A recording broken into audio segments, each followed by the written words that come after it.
Beyond হিস্টোরির নতুন একটি ভিডিওতে আপনাকে স্বাগত।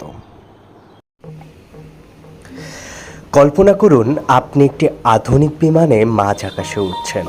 চারপাশ শান্ত, আকাশ পরিষ্কার। হঠাৎ আপনার কম্পাসের কাঁটা পাগলের মতো ঘুরতে শুরু করলো। রেডিওতে ভেসে আসতে লাগলো অদ্ভুত সব শব্দ। আর মুহূর্তের মধ্যেই আপনার চোখের সামনে দিগন্ত রেখা হারিয়ে গিয়ে দেখা দিল এক ঘন ধোঁয়াটে কুয়াশা। এর কয়েক সেকেন্ড পরেই আপনি এবং আপনার বিশাল বিমানটি পৃথিবীর মানচিত্র থেকে চিরতরে নিখোঁজ হয়ে গেলেন। কোনো ধ্বংসাবশেষ নেই, কোনো SOS সংকেত নেই, যেন কোনো অদৃশ্য দানব আপনাকে ঘিরে ফেলেছে। এটি কোনো সায়েন্স ফিকশন বা সিনেমার দৃশ্য নয়, বরং আটলান্টিক মহাসাগরের 5 লক্ষ বর্গমাইল জুড়ে বিস্তৃত সেই অভিশপ্ত অঞ্চলের রূঢ় বাস্তবতা, যাকে আমরা চিনি বারমুডা ট্রায়াঙ্গেল বা ডেভিলস ট্রায়াঙ্গেল নামে। গত 100 বছরে এখানে নিখোঁজ হয়েছে 1000-এরও বেশি মানুষ, 75টি বিমান এবং শতাধিক জাহাজ। আজ বিয়ন্ড হিস্টোরির পর্দায় আমরা তালাশ করব সেই সত্যের, যা এই মৃত্যুফাঁদের পেছনে লুকিয়ে আছে। বারমুডা ট্রায়াঙ্গেলের কুখ্যাতি বিশ্বজুড়ে ছড়িয়ে পড়ে 1945 সালের 5 ডিসেম্বর। সেই দিন মার্কিন নৌবাহিনীর 5টি অ্যাভেঞ্জার টর্পেডো বোমারু বিমান রুটিন প্রশিক্ষণের জন্য ফ্লোরিডা থেকে উড্ডয়ন করে।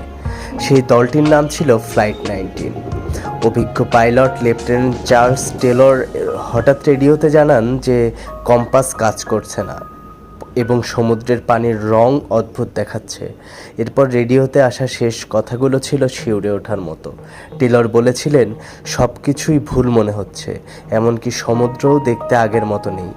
আশ্চর্যের বিষয় হলো, এই 5টি বিমানকে উদ্ধার করতে পাঠানো আরেকটি বিশাল উদ্ধারকারী বিমান মাত্র 20 মিনিটের মাথায় মাঝ আকাশে উধাও হয়ে যায়।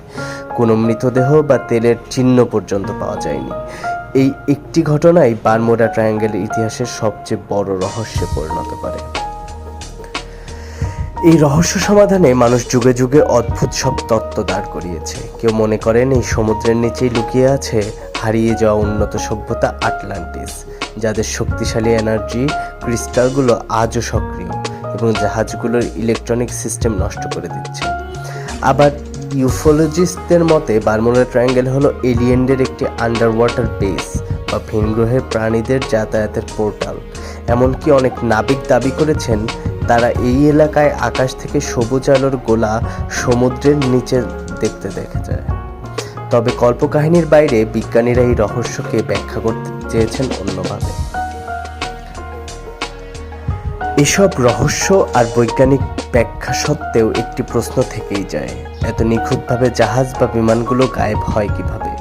মার্কিন কোস্টগার্ড এবং ইন্স্যুরেন্স কোম্পানি লয়েডস অফ লন্ডনের মতে বারমুডা ট্রায়াঙ্গেলের দুর্ঘটনার হার বিশ্বের অন্য যে কোনো ব্যস্ত সমুদ্রপথের তুলনায় বেশি কিছু নয়। তাদের মতে এটি পৃথিবীর অন্যতম ব্যস্ত একটি রুট, আর যেখানে যাতায়াত বেশি সেখানে দুর্ঘটনা বেশি হওয়া স্বাভাবিক। কিন্তু তবুও যারা সেই ঘটনার শিকার হয়েছেন বা যারা মৃত্যুপথ থেকে ফিরে এসেছেন, তাদের বর্ণনা বিজ্ঞানের এই শুকনো যুক্তি মেনে নিতে চায় না। হয়তো বারমুডা ট্রায়াঙ্গেল প্রকৃতির এমন এক গোলকধাঁধা যা আমাদের প্রযুক্তির সীমাবদ্ধতাকে মনে করিয়ে দেয়। ইতিহাস এবং রহস্যের এই সন্ধিক্ষণে দাঁড়িয়ে আজও বারমুডা ট্রায়াঙ্গেল এক অমীমাংসিত অধ্যায় হয়েই আছে। আপনার কি মনে হয়, এটি কি বিজ্ঞানের কারসাজি নাকি অতিপ্রাকৃত কোনো শক্তি? কমেন্টে আমাদের জানান। আর সাথে থাকুন বিয়ন্ড দ্য হিস্টোরির নতুন এক ভিডিওর আশায়।